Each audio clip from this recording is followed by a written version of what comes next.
Olá pessoal, tudo bem com vocês? Hoje nós vamos falar sobre reprodução e desenvolvimento. Reprodução e desenvolvimento dos animais, ok? Vamos começar falando sobre a origem da nossa vida. Nos originamos quando o gameta masculino, conhecido por espermatozoide, encontrou o gameta feminino através de uma relação sexuada. Afinal de contas, nós somos provindos de reprodução sexuada, e esses gametas se encontraram e formaram uma célula chamada célula-ovo ou zigoto, ok? Esse instante da fecundação ocorre logo após as 24 primeiras horas após a relação sexual, que nós descrevemos em outros momentos. Aí, depois de aproximadamente 7 dias, a estrutura embrionária ela se instala no endométrio, ok? Daí acontece todo o desenvolvimento que nos seres humanos dura 40 semanas, ou 9 meses. Já nos elefantes duram 2 anos. Bom, mas nós estamos falando de seres humanos, ok? 20 dias, aconteceu a formação do sistema nervoso, um sistema nervoso primitivo. 3 a 4 semanas, o coraçãozinho do bebê começa a bater. 12 semanas, o cérebro já teve sua formação completa, a estrutura cerebral. De 24 a 28 semanas, acontece a formação do pulmão. O pulmão não vai começar a funcionar aí, porque o embrião em formação, o feto, ele agora está recebendo todo o ar que necessita, o oxigênio que necessita, da sua mãe, através da placenta. E com 40 semanas vem o nascimento, e aí está o rapaz aí com o neném no braço. Ok? Todo mundo lembra dessa história? Vamos para mais. Bom, hoje em dia nós falamos de células-tronco. Células-tronco, elas são classificadas como células-tronco totipotentes e células-tronco pluripotentes. As células-tronco totipotentes, elas originam toda e qualquer célula do nosso corpo. As células-tronco pluripotentes, elas originam células específicas, ok? Estudamos muito células-tronco a partir do desenvolvimento embrionário, a partir da necessidade de fazer clonagem, e algo que as pessoas estudam bastante a partir de hoje. Bom, como é que foi então a formação? O ovócito, aí está escrito óvulo, mas entenda que é o ovócito secundário, foi fecundado pelo espermatozoide e formou a célula-ovo. Célula-ovo, totipotente, como eu já falei para vocês. Por que é totipotente e as outras têm nomes indiferenciadas e diferenciadas, professor? As células-tronco totipotentes, elas têm todos os seus genes ativos. E aí elas começam a tornar-se inativas em parte dos genes. Elas então tornam-se indiferenciadas. Ainda mais inativa genes. Aí elas são chamadas de células diferenciadas. E aí a gente tem os glóbulos brancos, os glóbulos vermelhos, as células nervosas, as nossas células epiteliais, os nossos osteócitos, os nossos adipócitos e todas as demais células diferenciadas no nosso corpo, ok? Vamos adiante. Professor, há indivíduos que se formam e que nascem juntos.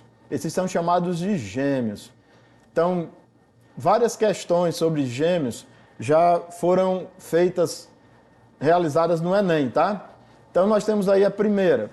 Gêmeos podem ser univitelinos ou bivitelinos. Quando que eles são univitelinos? Quando eles se formaram a partir de um único ovócito e de um único espermatozoide. Eles são idênticos. Então nascem 2 garotos. Ou então nascem 2 garotas. Nunca nasce um garoto e uma garota de gêmeos idênticos. Nos gêmeos fraternos, ou gêmeos bivitelinos, pode nascer 2 garotos, 2 meninos, né? Ou então pode nascer 2 meninas, mas isso é coincidência. Por quê? Eles são diferentes. Eles são gêmeos porque eles foram desenvolvidos no mesmo útero e ao mesmo tempo. Mas eles têm placenta e saco amniótico diferentes. Ok? Vamos adiante. Vamos então falar das questões do nosso Aprova Enem. Questão lá na página 41, uma das questões comentadas, a segunda da questão comentada, das questões comentadas que tem no livro de vocês. Na década de 90, células do cordão umbilical de recém-nascidos humanos começaram a ser guardadas por criopreservação. Professor, eu não sei o que é criopreservação. Criopreservação é quando se preserva em uma estrutura como um nitrogênio líquido, tá ok? Que é bastante frio, uma vez que apresentam alto potencial terapêutico em consequência de suas características peculiares. O poder terapêutico dessas células baseia-se em sua capacidade de, vamos lá, de multiplicação lenta, comunicação entre elas, ou entre as células, adesão a diferentes tecidos, diferenciação em células especializadas ou reconhecimento de células semelhantes. Acertou quem colocou que a diferenciação em células especializadas, ok? Por que elas são assim? Porque elas são totipotentes.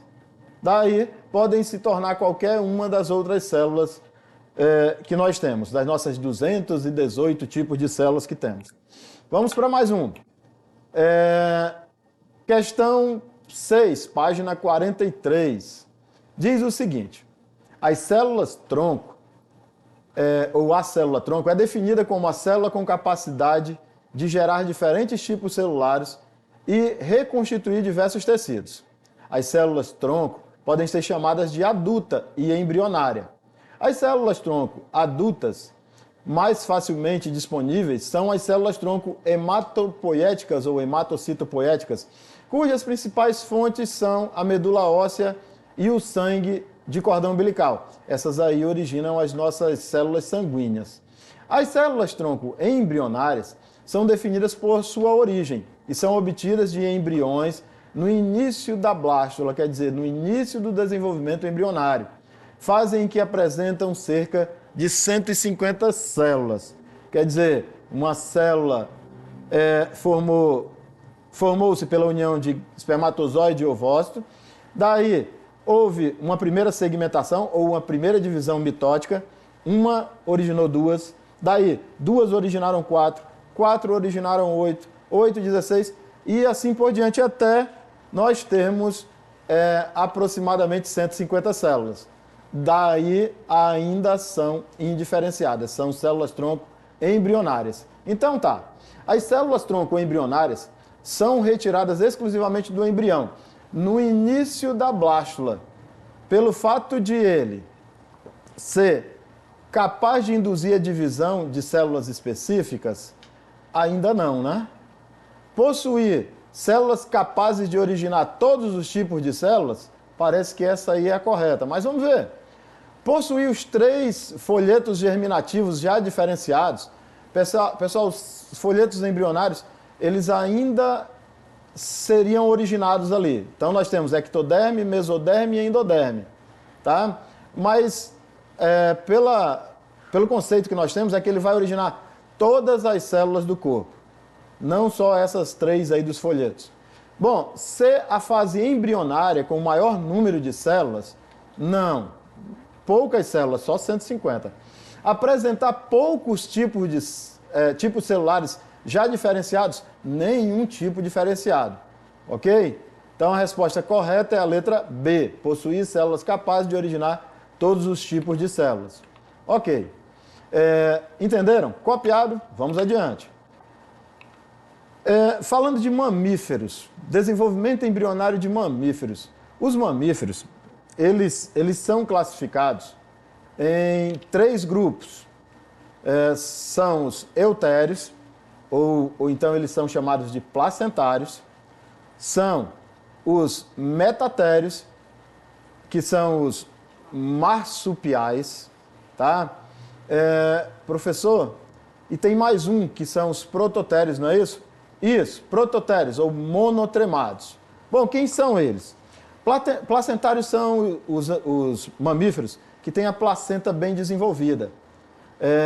E esses seres, ou mamíferos que têm placenta bem desenvolvida, eles têm uma gestação mais longa, porque eles vão alimentar o embrião durante muito tempo, tá? Ou podem alimentar durante muito tempo. Os marsupiais, eles têm uma placenta pouco desenvolvida. Daí, o desenvolvimento embrionário dele é mais curto. O filhote nasce e vai permanecer ligado à mãe. No caso, nós temos os cangurus. Aqui na nossa região, nós temos a mucura, o nosso gambá, ok? O filhote nasce e vai para o marsúpio, que é a bolsa que a mãe carrega. E ali ele vai recebendo alimento até que cresça e possa se tornar totalmente capaz de viver sozinho. E os prototérios, ou monotremados, desses nós pouco ouvimos falar, mas já ouvimos falar de ornitorrinco e equidna, talvez. Esses são os mamíferos que põem ovos. Eles apresentam, inclusive, cloaca. O que é a cloaca? É aquele mesmo que a galinha tem, que tem a junção, ou a estrutura pela qual sai o ovo, ou a reprodução, pela qual saem as fezes, tá? Então tem várias, e o xixi, por onde passa todos esses. Exemplo, equidna e ornitorrinco, não é comum na nossa região. Nós vamos encontrar equidna e ornitorrinco lá pela Austrália.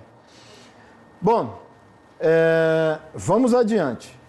Os mamíferos, eles apresentam glândulas mamárias, sebáceas, sudoríparas, dentes diferenciados, apresentam pelos, apresentam glândulas mamárias. Professor, mas eu sou menino e eu não tenho glândulas mamárias. Tem, só que não funcional, ok? Apresenta 7 vértebras cervicais, uma girafa tem um pescoço bem longo, mas ela só apresenta 7 vértebras cervicais, tá? No pescoço. E são endotérmicos, ou homeotérmicos. Beleza. Mamíferos têm circulação fechada, coração com 4 cavidades, sistema urinário com rins e bexiga, sistema digestório formado por um canal, glândulas associadas e ainda tem encéfalo bem desenvolvido e respiração por pulmões. Legal. Essas são as características dos mamíferos, inclusive nós. Bom, aí o momento ou o tempo de gestação, tá? Reparem que os monotremados têm um período curto, os marsupiais também, tá? Só que os dos marsupiais eles vão permanecer ligados à mãe, lá na bolsa, no marsúpio, se alimentando, recebendo o leite. E os eutérios, os placentários, têm uma gestação mais longa, ok? E aí depois tem o período de lactação, de se alimentar desse leite materno. Legal, vamos para as questões propostas no livro de vocês. O período de gestação, essa é a questão 4, lá da página 43, de gestação dos marsupiais, costuma ser muito breve. Em geral, já falamos disso, hein? Por volta de 40 dias. Os frágeis marsupiais nascem com cerca de 2 a 5 centímetros de comprimento. Ainda não enxergam nem possuem pelos. No entanto, a maioria deles apresenta membros anteriores bem desenvolvidos, assim como fortes músculos faciais e da língua. O rápido desenvolvimento, pergunta, dos músculos e membros anteriores é explicado, pois o filhote deve, será que o filhote deve segurar-se dentro do marsúpio para manter-se aquecido e emitir sons para obter alimento? Não, ele já recebe o alimento lá sem emitir sons. Segurar-se, não precisa chorar para ter o leitinho não, tá? Ter o alimento que necessita. Segurar-se nas costas da mãe e alimentar-se de parte do alimento que ela obtém Também não, também não. Segurar-se dentro do marsúpio e alimentar-se de leite materno para terminar seu desenvolvimento, opa, parece que esse aí está mais correto. Segurar-se dentro do marsúpio e alimentar-se dos anexos embrionários presos a seu corpo. Os anexos embrionários, eles estavam lá junto, junto do útero, tá? E não aí no marsúpio. Segurar-se junto ao corpo da mãe e emitir sons para obter alimentos parece a primeira, a letra A. Resposta correta, então, qual que é? Letra C. Segurar-se dentro do marsúpio e alimentar-se de leite materno para terminar o seu desenvolvimento. Ok? Até atingir a vida madura e poder ficar independente desse corpo da mãe. Não que ele não goste de ficar junto à mãe, né? Bom, vocês estão entendendo, eu espero que vocês estejam todos compreendendo, estejam fazendo as questões que são propostas no livro de vocês, tá? Mas vamos para mais uma. Lá na questão 5, página 43. Cientificamente, define-se anencefalia como uma malformação decorrente do não fechamento do tubo neural do embrião.